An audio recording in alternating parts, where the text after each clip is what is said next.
Whiskey friends, far and wide. Winston, the Whiskey Cat, and I are live. Live. What is going on, y'all? Happy Whiskey Wednesday.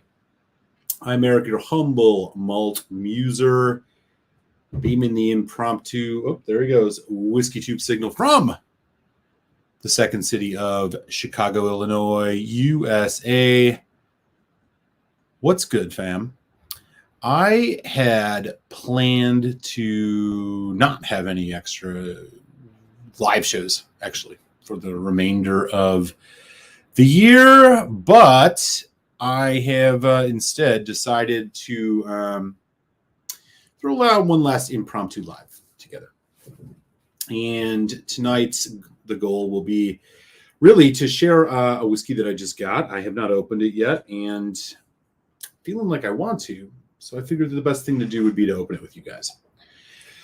Let me know how you're doing. Say hello in the chat. I already see we got somebody in here, Mr. French.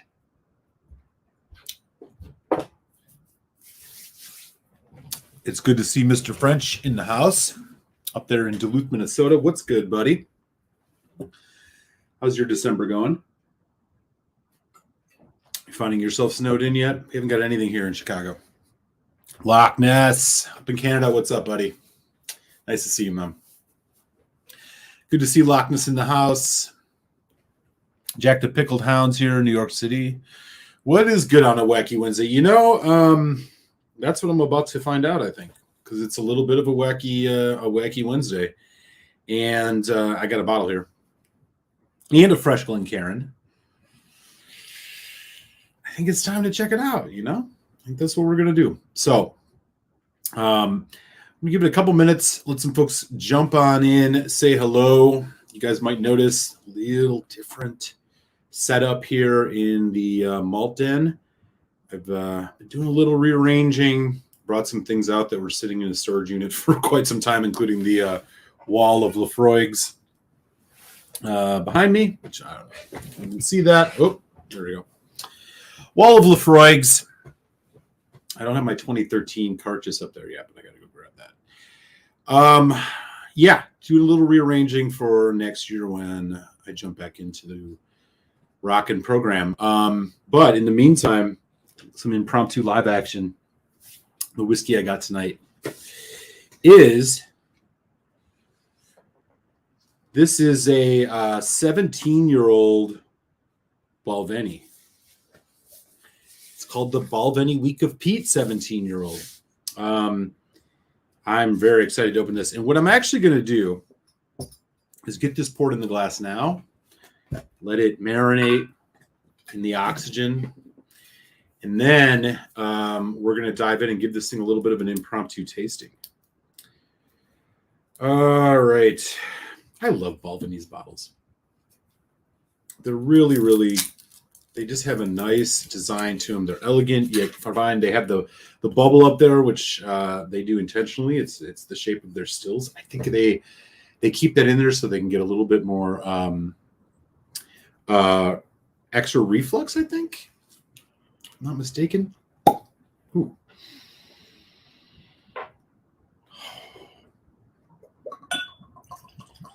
We're going to get that out. We'll let that sit for a minute. Breathe. Since the last time we were live, I did release a series of videos. Hey, there's our boy Mark down in Brazil. What's up, man? How you doing? What's good? Give us a full hour, a full tour. Oh, yeah. Just doing a little bit of a rearrangement around here, man. I had a bunch of whiskey in storage, and I kind of found myself with an extra shelf, which I decided I would use for the Lafroig's. I have a pretty nice collection of Lafroig, if I don't say so myself. I have basically, how should we do this? So basically, we got all of the cartridges up to 2014. I do own the 2013. I just have to get it up there. Some Green Tube 18s, 16, 20th anniversary 15, some lore. And then I have all of the 10 cast strengths with the exception of batch 1, 2, and 6. So, I'm sure I'll overspend my money on those at some point in time just so I can have a ridiculous complete set as it were. But yeah, and then, I just moved some stuff around a little bit. So, it's a work in progress. I think I'll probably have a couple more tweaks to things before we head into 2013 and I start dropping reviews again and whatnot. So we'll see how that all goes. But it is the holiday season after all. So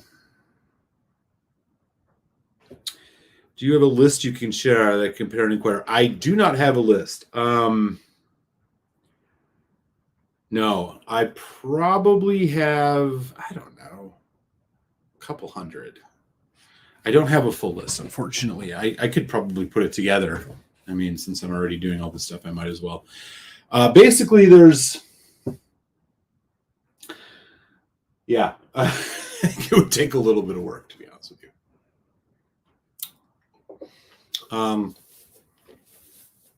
I have some things that I've kind of kept in... excuse me. That are kind of just put away in storage. Some, I guess, what you would call the more rare stuff, if that makes anything. Stuff that I want to drink later in life that I was able to get. I have a couple Bunnahabhain or Bruichladdich Black Art 4.1s, and let's see what else is in there. Like a late 1980s Lagavulin White Horse. I don't know. There's some stuff. It's sitting around. And, one of these days I'll probably figure out a full inventory. Yeah, Mark, good point. I mean, yeah, I do have a Whisky base account. I could probably just start putting some of these things in there, but I've never found the, well, I guess nobody's ever asked me about it, and I just never spent the time doing it. I do have I shouldn't lie. Now that you mention it, I have all of the stuff that I presently have in my collection on Distiller. So if you look at distiller.com / I don't know if it's /Maltmuser Whiskey or just look up Maltmuser Whiskey on Distiller. I do use that app to kind of keep track of things. It's not complete though, which is why I didn't mention it right away, but it's pretty complete. There's probably stuff in the last month or two that I haven't put on there, but other than that, that's pretty accurate. So you can check that out if you really want to see it. Again, I don't really buy to collect per se. I mean, obviously the Lafroig's notwithstanding, but mostly buy things that I want to drink. It's just a question of getting the opportunity to spend some time opening them, which is what we're going to do here tonight. I got my hands on this bottle probably, I don't even know, quite a while ago now. And I've been looking for the opportunity to crack it open. And I thought I would wait until January, but why bother with that? Let's just do it now. It'll be a fun one to share. I do love Balvenie, and it actually got me thinking,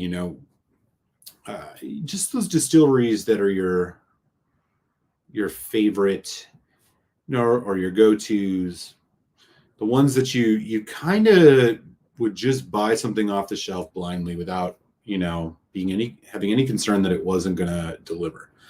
I'm not saying every whiskey does deliver, but there's maybe just a handful of distilleries that I feel that confident in. And Balvenie is probably one of those.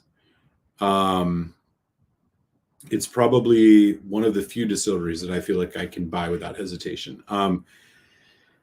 Obviously, they've had a few that I've had recently that weren't great, but by and large, you really can't go wrong with their stuff if you like their style, and I do quite a bit. I feel somewhat similar about Bruichladdich, and maybe there's another one or two I can think of, but love to hear some of your guys. Spring Rank or something like that.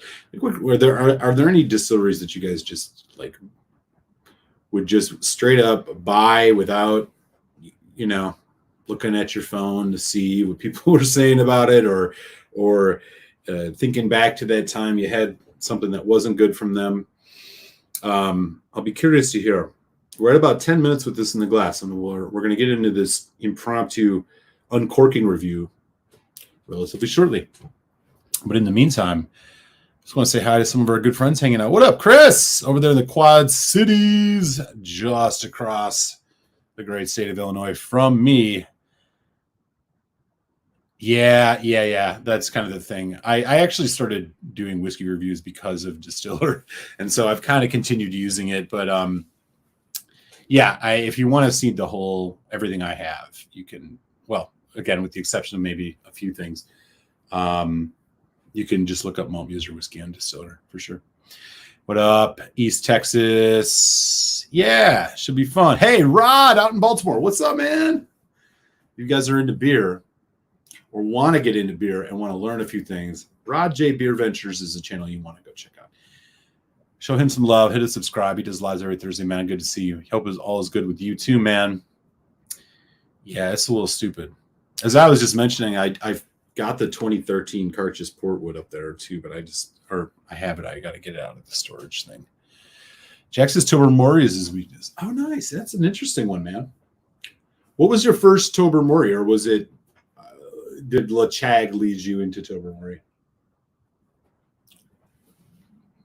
Mark says Port Charlotte. Yeah. Daniel says Port Charlotte release too. Yeah, for real. Has there ever been a bad Port Charlotte release?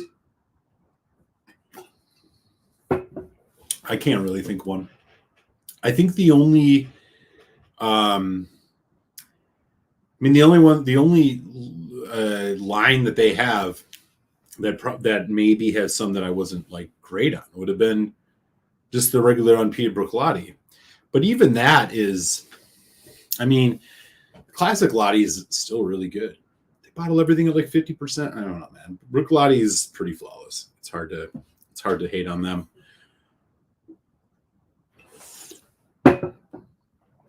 Mark says maybe overpriced but never bad. Yeah. Hey, what's up, LA? James Chang, how you doing, man? Good to see you, buddy. Anything from Campbelltown? Sure. Hazelburn, Springbank, obviously, Longborough. They're all wrapped together. Kilkerrans, and what's the other one? Scotia. I don't think I've ever got a Glen Scotia that I thought was, well, other than Mr. Cloudy back in the day, but that's a whole other thing. I don't think I really had any bad Glen Scotias. Yeah, I could see that. The price of Glen Scotia too makes it easy. They still fly under the radar a bit. I've never had a bad Port Charlotte. Some years are better than others, and some cask exploration. Yeah, I agree. Yeah, 100%. Yeah, I've not had the OLC, which I think was like a year or two ago, and then there was also the PAC. Was that one of them? I didn't have that one either, but the SC I have, which is really good. Maybe we'll chase that a little bit later. And the MRCO1 was awesome. The MCO1 is probably my favorite of them all with the Marsala cask. That's just my own personal preference, though. I love Marsala, but they're all really, really good.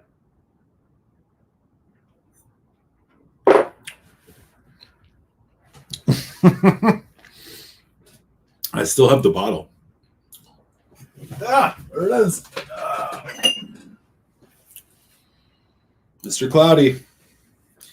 If you're new to the channel, you can go back to the lives in 2019, 2020.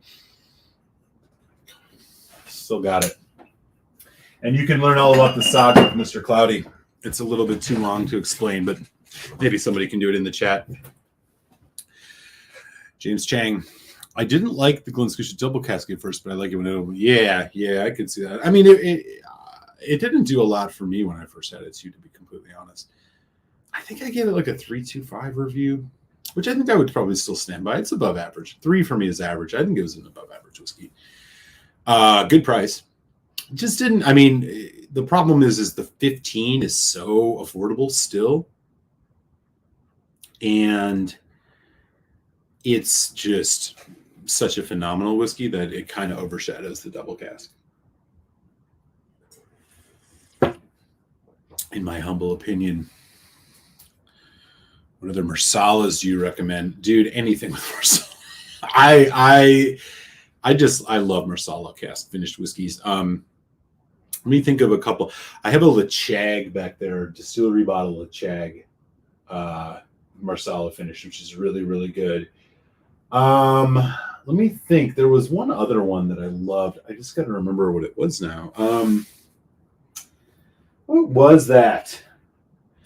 Bunahaven. It was like a Bunahaven Facile bottle. It was fantastic. Totally worth it. Yeah, it's because we drank all that beast. And then some people got samples of it. Glen Scotia in particular opens up and rewards with time. Yeah, that's real. I haven't had the Glen Scotia 15 yet. Yeah, it's awesome. Freaking awesome. That was my whiskey of the year back in 19.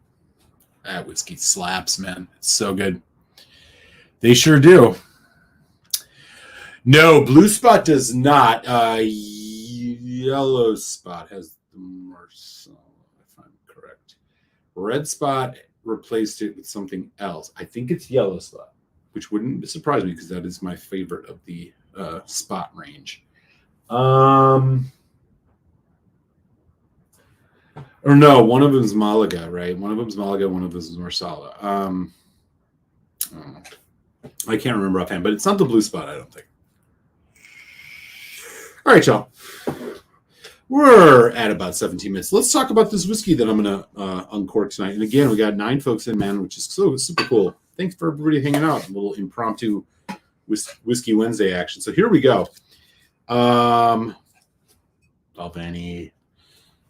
Look at how beautiful that bottle is. Again, they are my favorite looking bottle. This is the Balvenie Week of Peat 17-year-old. It's part of their story series, just like the 14. There's also a 19, if I'm not mistaken. But it is non-chill filtered because it says so right here. And it is 49.4% ABV, which is fantastic. I'm assuming it's natural color. I don't see anything specific, but let's just, yeah. They talk about non-chill filtration quite a bit on here, actually. Here, they have a whole sentence on it in the back. This product is non-chill filtered and may develop a slight haze. Right, good. 2 looks similar to the 14. They have a huge, as Balvenie always does, just look at all this, right? Normally I would complain about this, but they at least give you the important information on the bottle and on the tube. So little storyline stuff goes too far. There's some distilleries, they seem to replace the information we want as whiskey drinkers with all this crap. Anyways, I'm not going to read the entire story because you guys can look it up on your own. But basically, let me just tell you a little bit about what I know about these releases. So basically, way back in the day, Balvenie, just like most other distilleries, just like most everything in Scotland, peat was the source of heat, right? And peat was the source of drying barley. So Balvenie always had peated whiskey. We're talking like way back. Obviously, times have changed. Balvenie does not make peated whiskey for the most part. As they are a space cider, not really a peat thing. However, the story goes late August into winter, there was a gap in their distilling schedule, and through a bunch of conversations, why not bring back peat for a week? Let's do 1 week of peated whiskey. We'll peat everything in the stills. So that was kind of the story, right? And so hence it was born, I think back in 2002, they started doing the Peat Week. It is now called the Week of Peat. It does not say explicitly on here the casks. If it's Balvenie, I'm guessing there's a bourbon sherry combination here, but it doesn't tell us. Let me just double check. Eager to experiment with the Balvenie profile using what it's learned from a recent trip to Isla, blah, blah, blah. Ian Miller ordered a batch of Speyside peat to kill in 1 week here. Yeah, so basically everything I told you. So they, like I said, the standard release is around like $90 to $100 here in the US, which is the Week of Peat 14. It was a close to being on my top 5 whiskey of the year a couple of years ago. It is, I think I gave it a 4 out of 5. You can go back and check that review if you're interested. But what I got here is a 3 years longer matured version of it. Let me just see if there are any other notes to give you that might be of interest. We aged 3 years longer than the peated predecessor. I'm quite okay. Yeah, so there you go. That's the tail of the tape here. Balvenie, 17 years, week of peat, bottled at 49.4%. You cannot complain about that. Non-chill filtered and hopefully natural color. Anyways, so that's the tail of the tape. This is the Balvenie 17 week of peat. We're going to check this out. Now, you may be wondering to yourself, why does Balvenie even bother making a peated whiskey? Like, this isn't really their style or their jam. I agree. But they do it well. So, why not? I do generally think, like, when I see peated whiskeys from Speyside distilleries or Highland distilleries, I'm not immediately drawn to them, just because, if you have Isla whiskeys, you can do that. However, distillery that does things with the quality and, I think, character that Balvenie brings, I'm always curious what they got.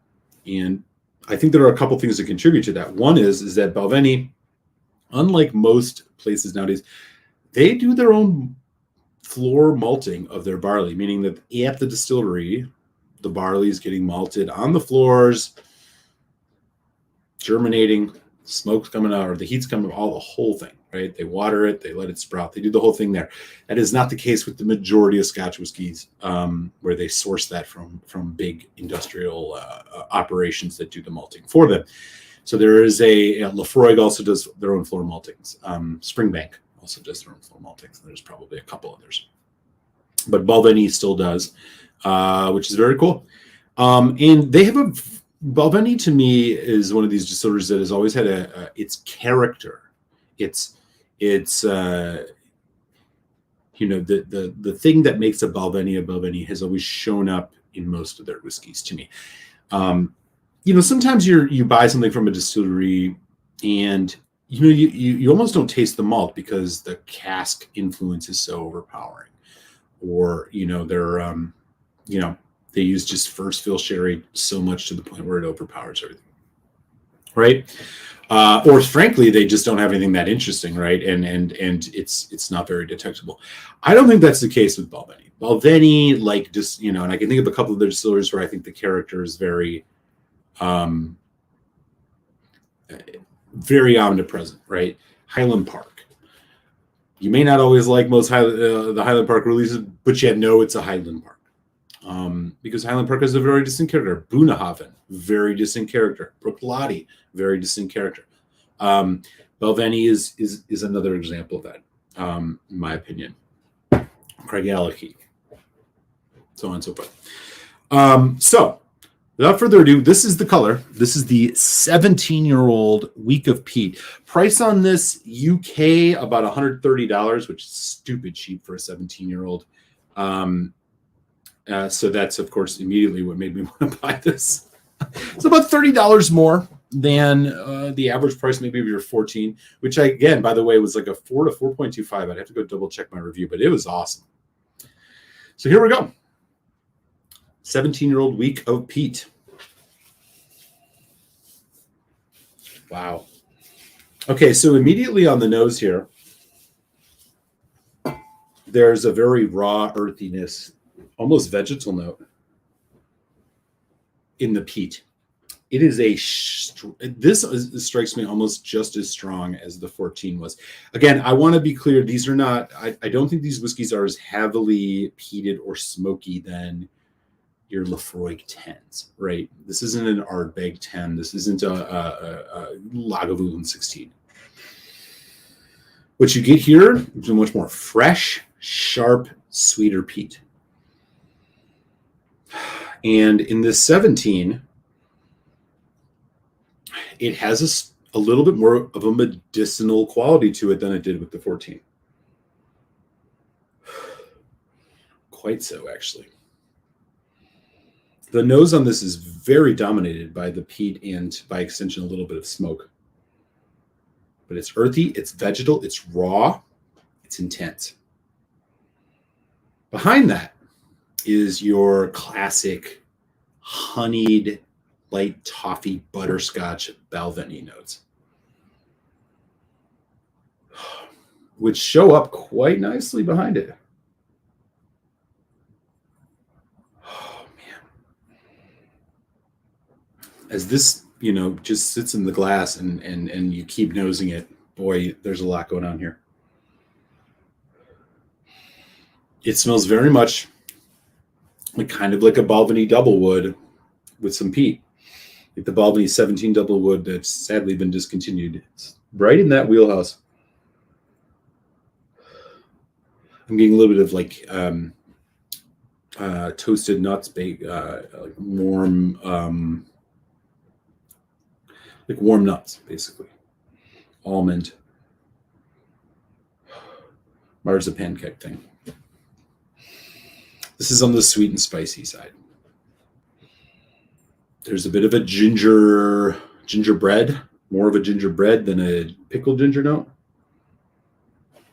Again, almost at 50% here. This is 49.4 for a 17-year-old. It's great.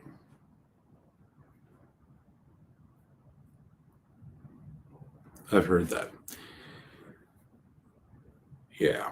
All right. Well, here we go. Let's give this a taste. Slanchava, y'all. Happy December. Happy Impromptu Wednesday, Whiskey Wednesday Live. Balvenie, week of Peat 17. Here we go.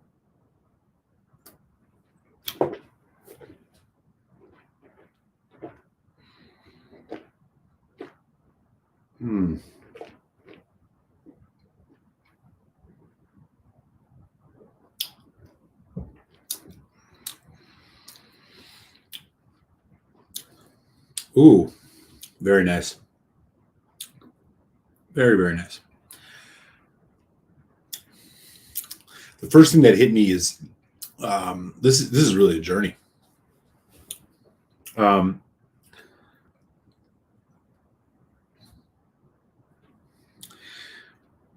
That characteristic honeyed toffee, slightly yellow fruit note you get from Balvenie.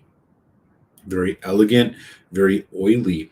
I mean, this is medium to medium high viscosity when it hits the palate. There's even hints of grape, which is interesting. All right, let me do one more sip and then we'll do the whole thing. I got to do this again.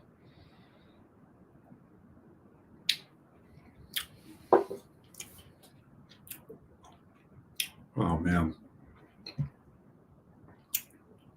It lays on the palate really nice. Creamy, oily, mouth coating. Starts sweet. You get the smoky, or you get the fresh peat, but it's not overpowering on the palate. But it builds as it goes. So you get this sweetness again right in the beginning. The honey, slight caramel apple note, the light nuttiness. Very classic Balvenie. The peat effervescent kind of tingling on the tongue builds. So as this whiskey kind of goes, you go from sweet, 90% sweet, 10% kind of drying peat, to 50-50. So the peat builds. It's a little bit of ashy. It's a bit earthy.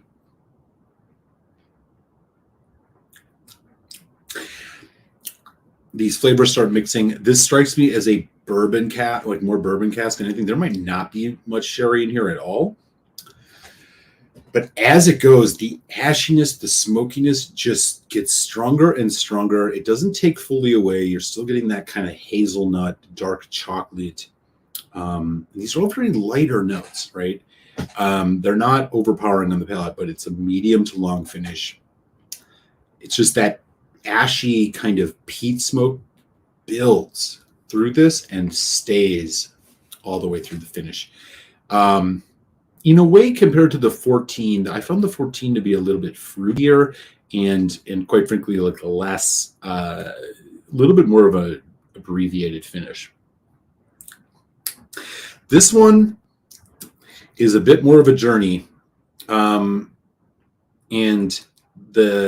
I going off memory, which obviously I'd have to go back and watch the review. This just strikes me as a bit stronger on the peat notes.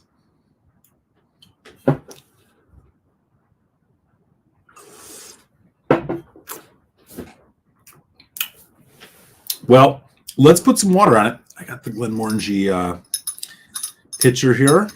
We're going to do about 4 drops because I really think that, you don't want to overdo a 17. As whiskeys get older, they get more delicate. You don't want to overdo it with water. They can drown them out easily. But the intensity of this one seems like it can handle it. The intensity level of this rivals like a Laphroaig 18. I mean, well, let me take that back. It's not the smokiness as much or the medicinal note as much as it is kind of the length of the finish. It reminds me of like the Laphroaig 18 type finish, where you get a bit of this kind of sweet fruit, slight caramel, slight butterscotch, and then the smoke. All right, let's check out the nose here with water. Fruitier. Pear, ripe pear, golden yellow apple. Still classic butterscotch, toffee, honey goodness, honey Balvenie goodness.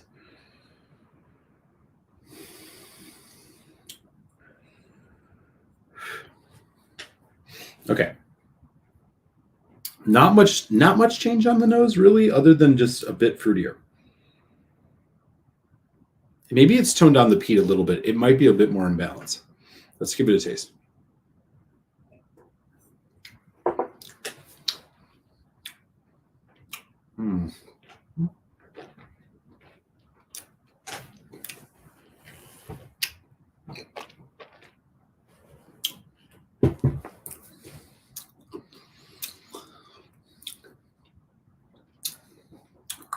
Bold, sticky, dry viscosity.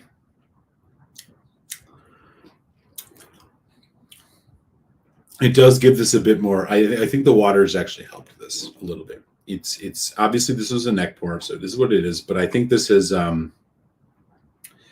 it's really kind of upped the length of the development here.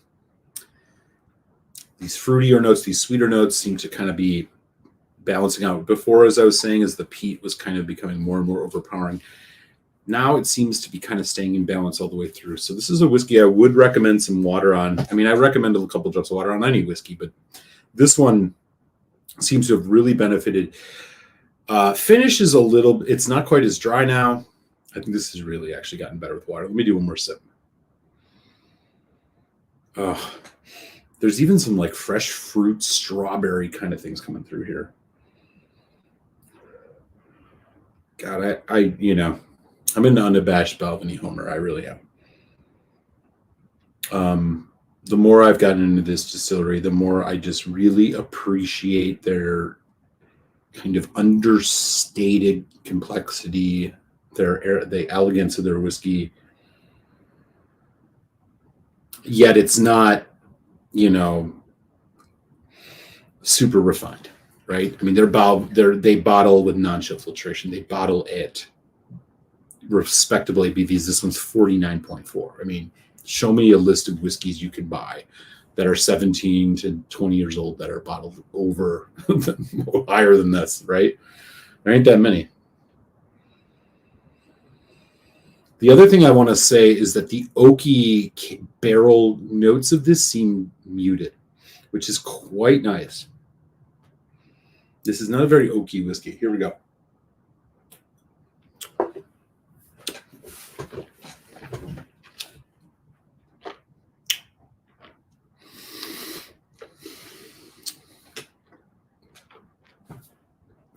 little hot, intense. This is a peated whiskey. You know it. This is not just like a wisp of peat. This is a peated whiskey.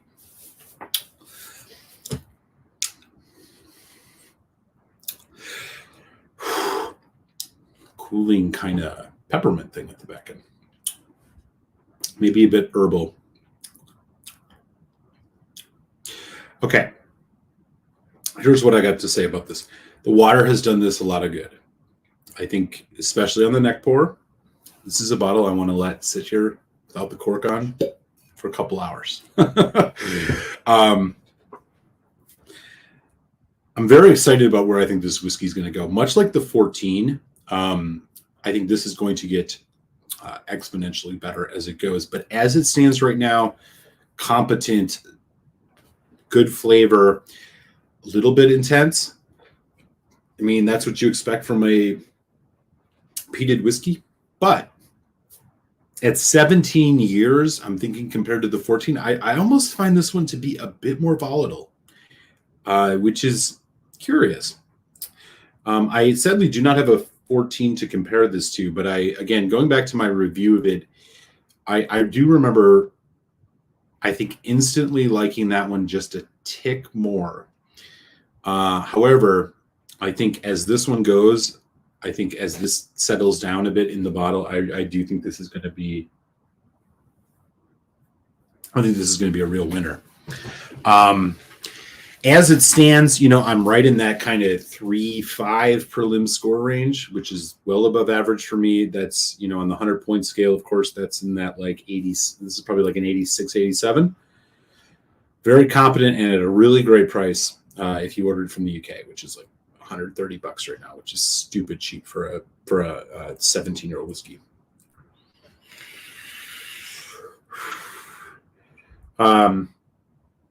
Yeah, I think this is going to be really good. I'm excited already what I got going here.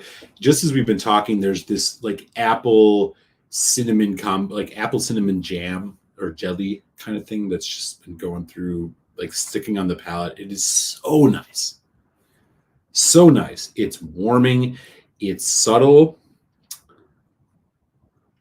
It's just, this is a very Balvenie whiskey. It's just that first couple, sips off the peat is heavy. If you're a peat head, you're going to love this. If you're not a peat head and you're just a Balvenie head, this is not your whiskey. This is not your whiskey. They're not timid with the peat here. If you're looking for a peated whiskey that's like a little bit, dancing around the edges of peated, go with like a Highland Park 12 or something, or an 18. Not this. This is a much more intensely peated whiskey than something like that. But boy, that fresh, just earthiness the nose is just great.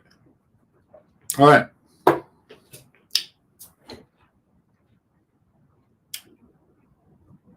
I'd be very curious. Has anybody had the 19? I know there's apparently a 19 out now.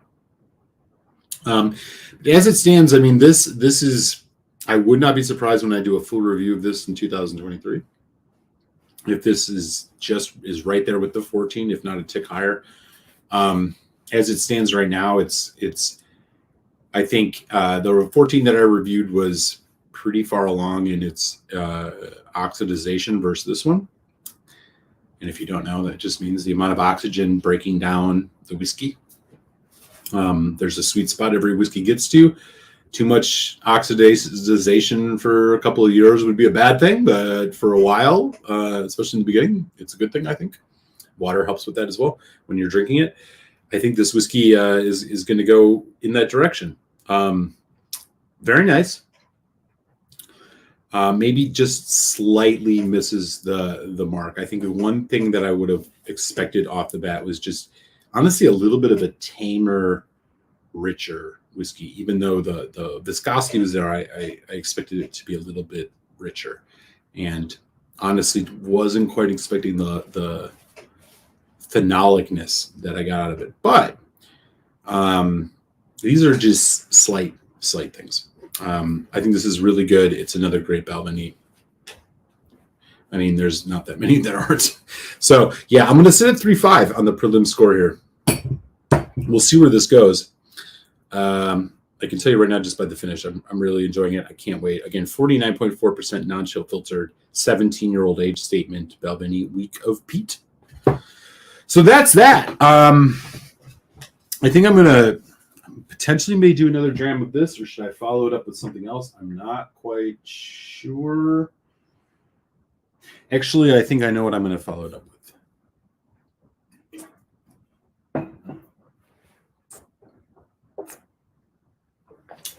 Over here in my 200th anniversary Lagavulin decanter, I have the Lagavulin Jazz Fest 2018. And since we're getting this low, I think maybe this is the night we polish this off. Well, that's a huge dram. I have to make room because the next thing going in this is the 2021 Festival Port Finish 13-year-old. So I guess we're going to do a big old dram of Lagavulin Jazz Fest. This is the 2018. Let me just give you guys the tail of the tape on it because I don't have it right in front of me. The bottle is long gone. 2018 Jazz Fest. No, not the literal Jazz Fest. Lagavulin. I think this is just refill charred oak kind of thing. There might be a sherry thing going on in it. Let me just check. 58.5. Yeah, okay. First in refill American European oaks. It's a bourbon sherry thing, 6,000 bottles. Blah, blah, blah, blah. Apparently we're going to have two full drams of it. And make room. How cool is this decanter, though, right? Yeah. So we'll check that out. If you're a Patreon supporter, you did get a full review of this some time ago, so you can go back and check that out. Let me catch up on the chat. We got 10 folks in. Did he say Doublewood is discontinued? Doublewood 17 is discontinued. Not the like regular old Doublewood. So if I said that, I did not mean the 12. I meant the 17.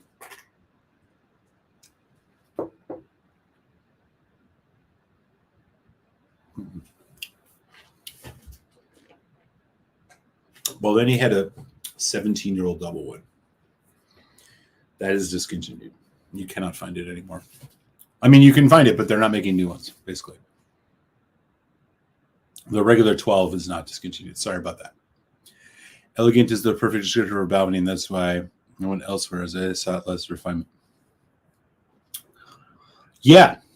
I think it's one of their trademarks, and it can be a really good thing, especially when you get into their higher age stuff or the ton bottlings. You know, where that viscosity and mouthfeel really carries it. Otherwise, I hear you. There's one thing, it can be a little bit light. I mean, this is like Glenmorangie, also very elegant whiskey.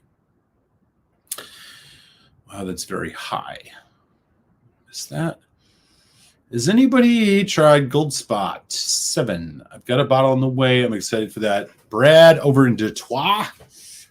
What's up, man? I have it right there. And good news for the Gold Spot, it's a 9-year, not a 7. So you should be getting a 9-year-old whiskey. I haven't opened it yet. Going to be potentially doing that in 2023 because I got a bottle of it. There's no spot whiskey that I won't review. Basically, there's only good or better spot whiskeys. As you saw on my whiskey, 5 best whiskeys I reviewed in 2022, number 4, which honestly, it could be number 1 in any year, but the other whiskeys I had this year were just so good, was the Green Spot Leoville Barton Bordeaux Red Wine Cask finished bottling, which I still think is one of the best Irish whiskeys I've ever had. They have a couple different finished ones. That one, and there's like what is that other one? Chateau Montellania or whatever. The Louisville Barton one is just amazing. $100. and it's an easy buy for me. What up, Leo out in the Sun Valley? How are things out in Zona, man? What's up, dude? I might, no promises actually, but I might be coming out that way in late February for a little Milwaukee Brewers preseason spring training action. So if you're around Phoenix, we should chat. Good to see you, man.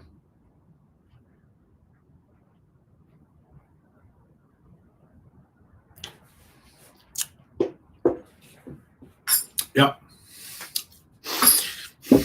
Definitely do. Not always, but yeah. Apparently we're just going all in here. This is an awesome whiskey, by the way. I've only had. Well, I have one other Jazz Fest, right? Yeah, that one. Most of them are NAS. Most of them really aren't that. The ones that I've had, which is only 3.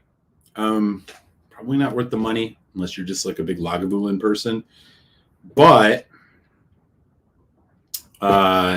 look, Lagavulin, anything above their 16 is still really great, right? I mean, it's been a long time since I've had it, but like, I'm not going to pretend that that's not great whiskey. And honestly, the higher the ABV goes with Lagavulin, the more special those whiskeys get. Even if they're NAS, I have never really had a bad Lagavulin. I think only one of them ever really disappointed me, and that was that 10-year-old Travel Retail, which I don't know if it was just the casks or something, but it missed the mark for sure. The 8, I thought that 8 that they did for their 2th anniversary was much better, and which was a bummer because I was very excited about that. Having another age statement Lagavulin, but their core range is such that it almost all goes to the 16, and even though it's only at 43%, I mean that's still a really great whiskey, really great whiskey. Masri, how you doing? Good to see you. Yes, don't overpay for it though, but yeah, I mean I wouldn't probably pay more than like 170 for it, depending on where you are. It's good, definitely good. I opened my, oh yeah. Dude, that whiskey's great, man. So great.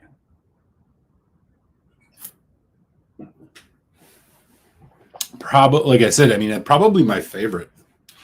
That one and the Yellow Spot are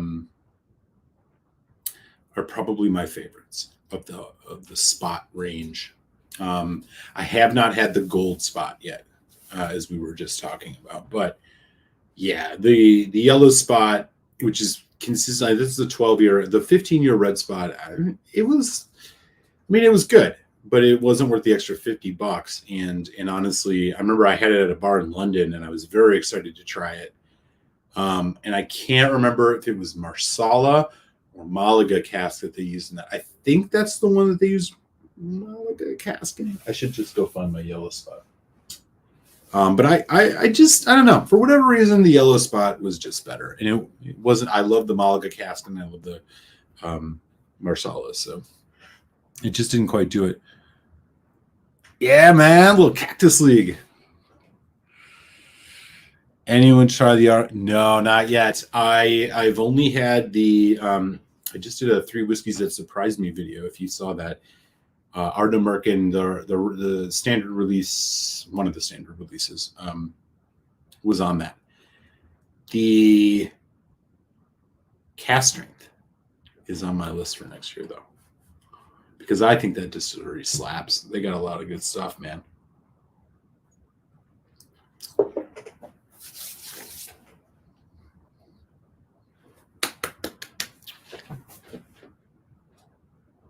That's awesome. I've seen some of those. What was the? Don't they have like a? Oh,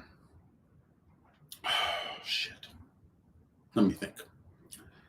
I have seen a 19 or a 17 Sauternes from them, and then there's like a 23 something too, right?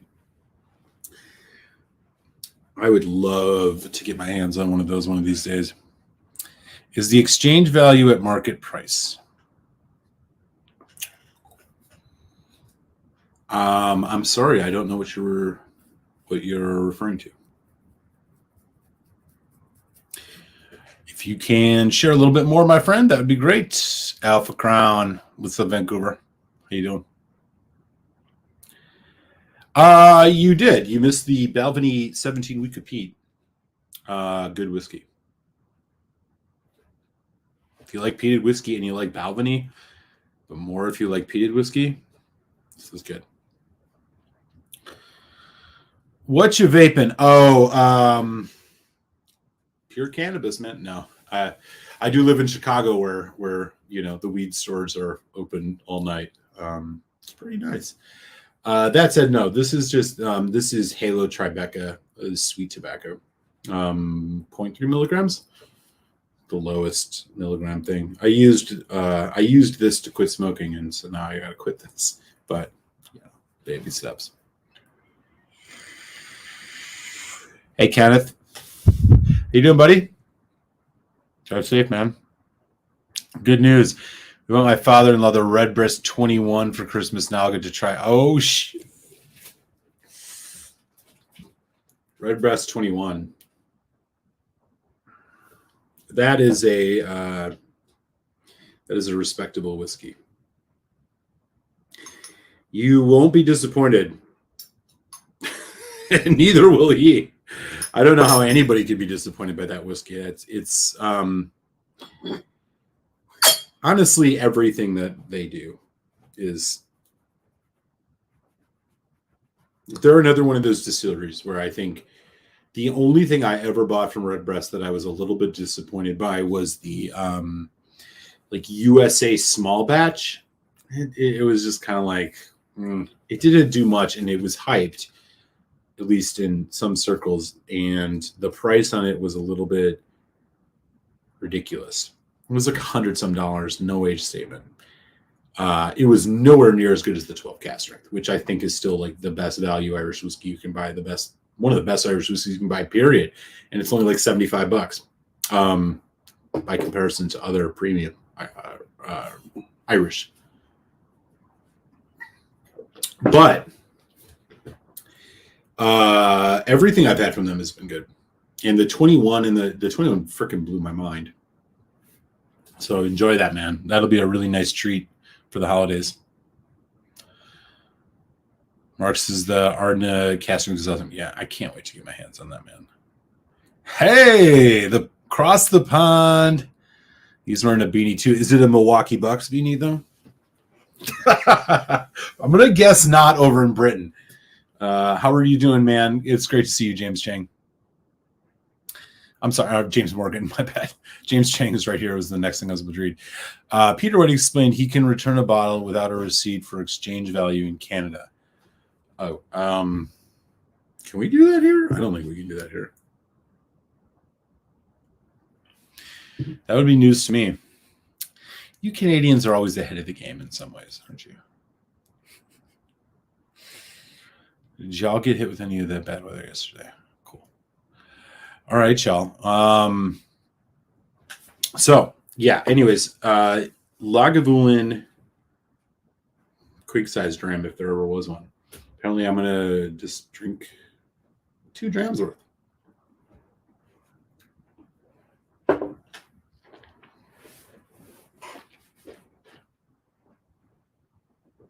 Lagavulin.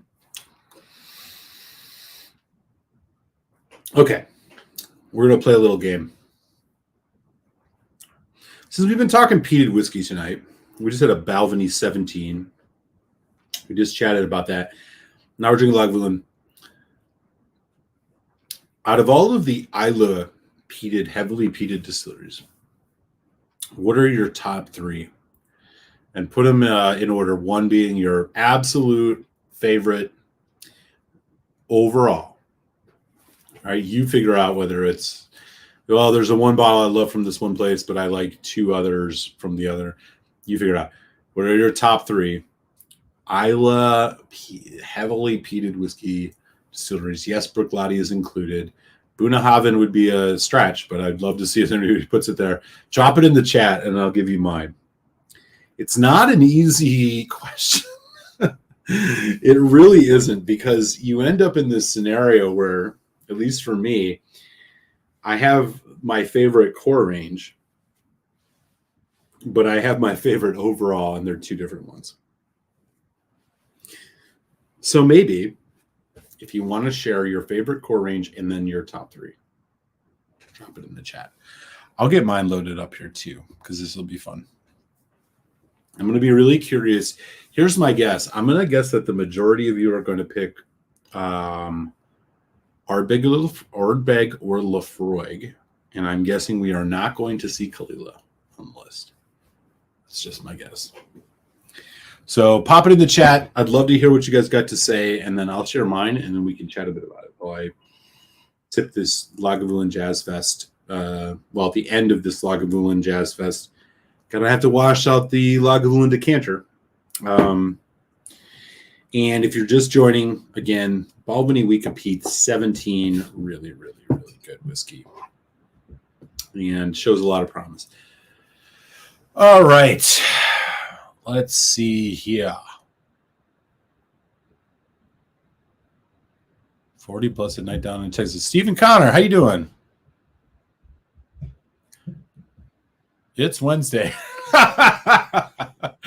It's Wednesday, and I thought I was done for the year too, but I, decided we had to crack a Balvenie peated whiskey.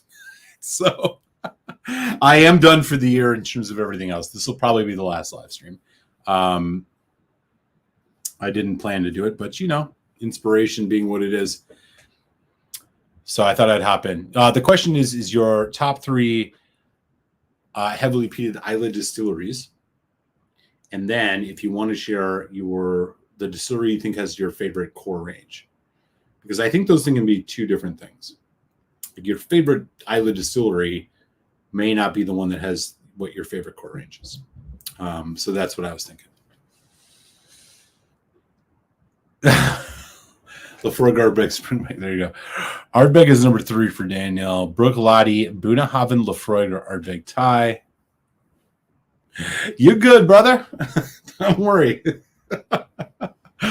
No worries, man. It's good to have you in the house. Adam K, what's up, man? Bruichladdich, Port Charlotte, Lagavulin, Ardbeg, or Laphroaig, Bunahaven.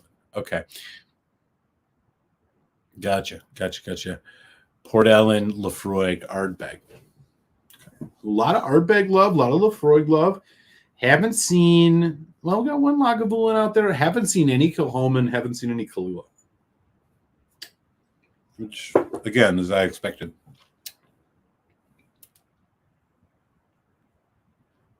Ardbeg, Lagavulin, Bruichladdich. Okay. That sounds right. Yeah, these are good. I think, all right, I'm going to drop mine in. The first three will be distilleries.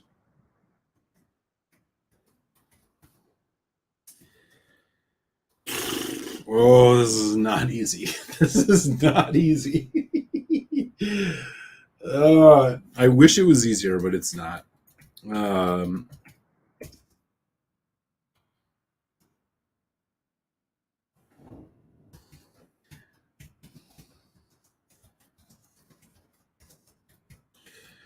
All right. Here we go. Inner mine. So distilleries, it's Laphroaig, Bruichladdich, and Bunahaven. And that is including the fact that Bunahaven doesn't make a lot of heavily peated stuff unless you get their special bottles. But I still think I think they're even better than the Lagavulins that I've had, in my opinion. But my favorite core ranges are Ardbeg. And there's 3 reasons for that. 1 is called Ardbeg 10. 2 is called Ardbeg Ugadal. And 3 is called Ardbeg Corryvreckan. I'm sorry. I do not think that there is a core range that exists at any of the distilleries on Isla that can compete with those 3 whiskeys. In fact, I think if I was going to put together a top 5 every easily accessible Isla heavily peated whiskeys, all three of those would be on it, and Ardbeg would win that.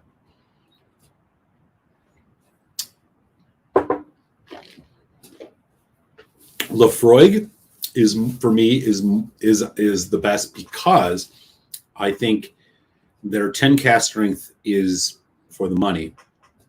Just the straight up best Isla whiskey you can get.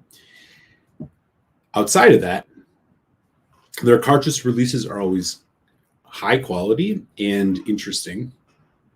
And while their core range has struggled, I think, a little bit, their higher aged whiskeys I've become really fond of. Bruichladdich, I mean, come on. Port started the exploration level of it, their stuff, the willingness to do the heavily peated stuff with Octomore in addition to the port sherry. It's like 1A. Those two are really hard. Yeah, that's where I'm at. Lafroig 10 was the whiskey that kicked it off down the. Yeah. I had 2 finishes, but Ardbeg, Goodall, Kalila 12, Lagavulin 16. Fuck yeah. Thoughts on the Ardbeg WBC? I do have a video up for it. I really wasn't that impressed. There was one thing I liked about it. I mean, it was a chance to like taste some really raw Ardbeg, but I do kind of feel like you get some of that in the 10 too. For me, at the end of the day, the question was, and this is at the time it came out. I know that since then the prices have diverged a little bit more, but it was like, why wouldn't I just pay $5 more for the 10? Because that was about what it was. It was like $50 for the 10, $45 for the WBC. I still think if there's a $10 difference, why not? Even a 15, like the 10 is just so much better, in my humble opinion. More complexity, more flavor, still retains a lot of the intensity. WBC would be great to add to a cocktail. I didn't love it. I should tell everybody that the first video that I'm going to release, well, first or second, I should say, in January, let's put it that way. In January, I have a full review of the Ardbeg core range coming. I'm going to do WBC, Anno. Anno is my second review ever, way back in 2018. This will be my first time revisiting that. I'm going to do the 10. I'm going to do the Corey Vrecken. I'm going to do the Ugadal. I may toss in some of their more special releases just as a side, which is like the Hypernova, which is the new one, which I recommend. Maybe one of the Ardbeg Day releases, and then we'll do obviously as part of the core range, the Trevon 19. I will not be doing the 25 because I don't have a 25 and I'm not spending $1,000 on a bottle of Ardbeg. So that's just where I'm at. So yeah, core range, Trevon 19, Corey Vrecken, Goodall 10, Anno, and WBC. I'm going to do a whole run through. It's going to be a lot of fun. I can't wait to record it. And I might throw a couple of other special releases in there. I do not have the newest one, the Ardcore, mostly because I had a sample of it and it kind of sucked. But those have been kind of sucking for a while. It just took me a while to like finally start not buying it. You know, that's how it worked. The Scorch was okay, but that's where I ended it. So yeah, we'll do a bunch of those. We're gonna do a big Ardbeg thing, which will be fun because I'll be honest with you. As I was saying on the live stream I did a couple weeks ago, where I did the Hypernova and the Trevon, I'm for the most part, I think I am okay with Ardbeg's kind of ridiculous style, so long as they're making good whiskey. And I think that what has happened with them is predominantly those special releases they do every year are money grabs. If they get people into whiskey, great, but they're not for me. I haven't been impressed with one of those, honestly, since maybe the Grooves or the Black Committee release, and maybe the Grooves, and even that is a stretch. So I'm done with those. But outside of that, I just don't think, as long as the quality maintains of the Corey Vrecken, the 10, well, really it's the 10 and the Ugadal. Corey Vrecken's right there behind it for me. But as long as the quality maintains for those, I'm sorry, those are still worth the prices they ask for at $90 or whatever. They're just fantastic whiskeys. The Wee Beastie, I don't know. If it was like a attempt to make a cheaper Ardbeg, I do commend them for putting the age statement on it. I do commend them for having it at a price that's affordable. It's not for me though. It's just not. It's not a whiskey that I'm that interested in. But as long as it's not a catalyst for upping the price of the 10, which might be what's going on. I don't know. We'll see.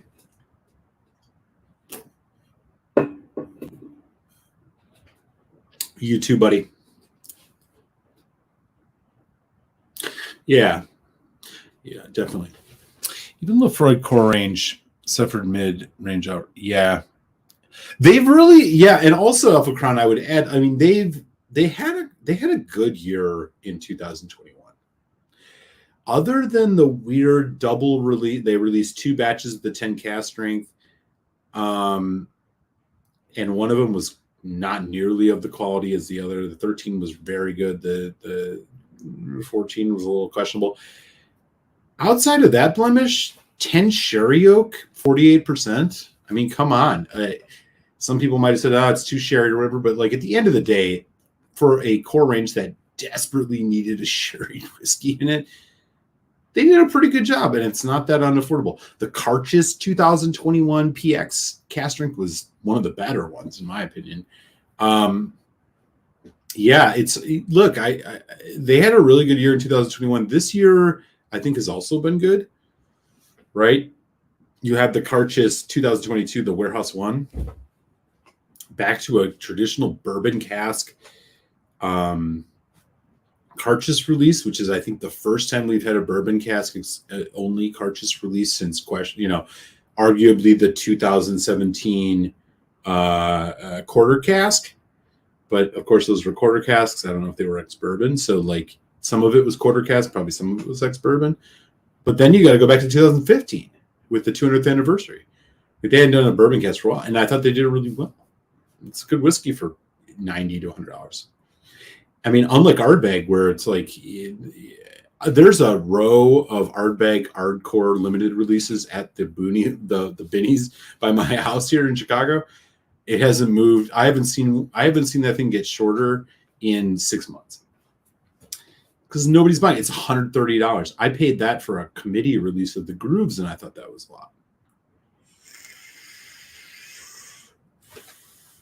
So, I think we've seen some positive things from Lefroy. Now, of course, they're always plagued with the lack of disclosure, right? And the coloring and all of this. Like, they need to follow Ardbeg's model, I think. But they're,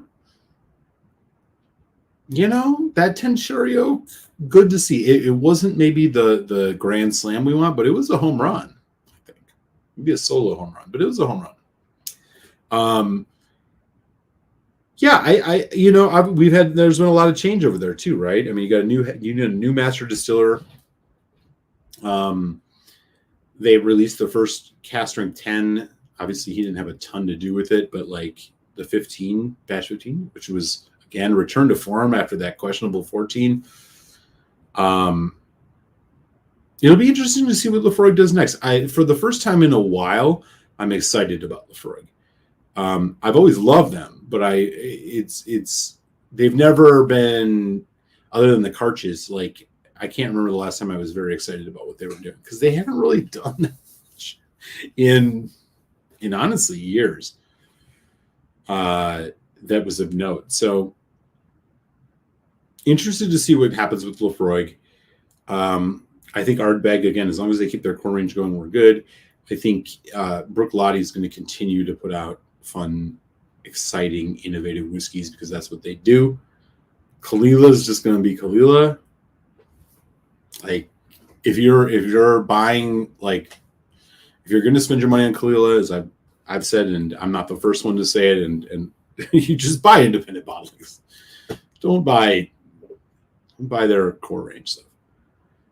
I mean, I walked into Benny's the other day. It was $89.99 for a Kalila 12. I almost laughed my way out of the store.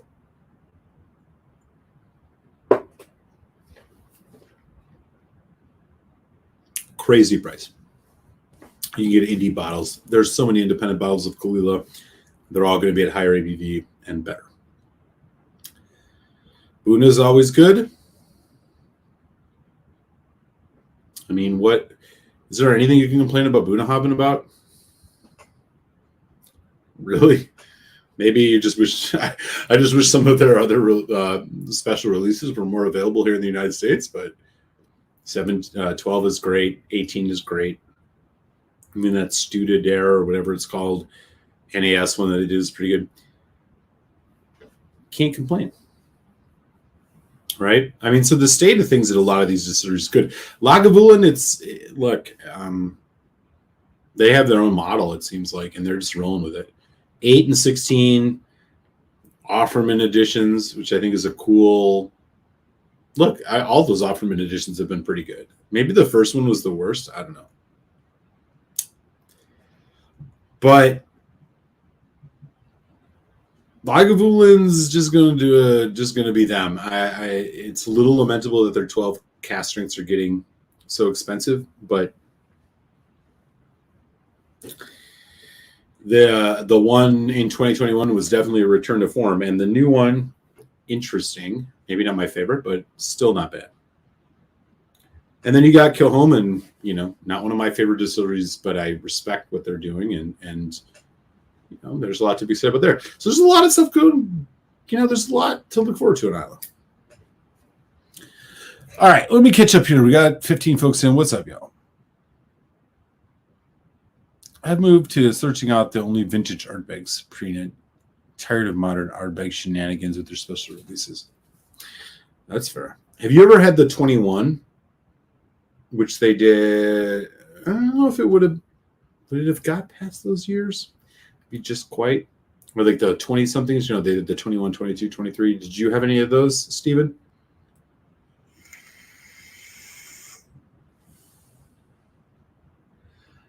Yeah, 120 is the most expensive cartridge I saw was that port and red wine one back in 2020, which on average was like 120. And honestly, I think that was the worst one they'd done in the entire series that I've had.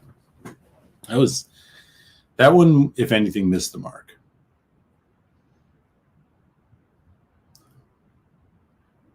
Do it. All right. Master Distiller Lefrog is a great guy. Stayed in an Airbnb owned by his parents on island. He came by the house and are you serious? Oh man, that's so cool, brother. Oh, damn. Man, I can't wait until I finally get over there. It's going to be so much fun. Yeah, that's real talk, Jack. Seriously. Bunnahabhain 18 or this Balvenie you just had, which would you pick? Buna 18. The thing is, this is a much more peated whiskey. Yeah, I would go with the Buna 18 personally, but again, I don't think either of these are slouches. This is just much more peaty. Now, email me at malt.muser@gmail. And I'll send you a sample of that before you buy it. Malt.muser@gmail. Yep, I had 21, 23 in the backup. Oh, nice.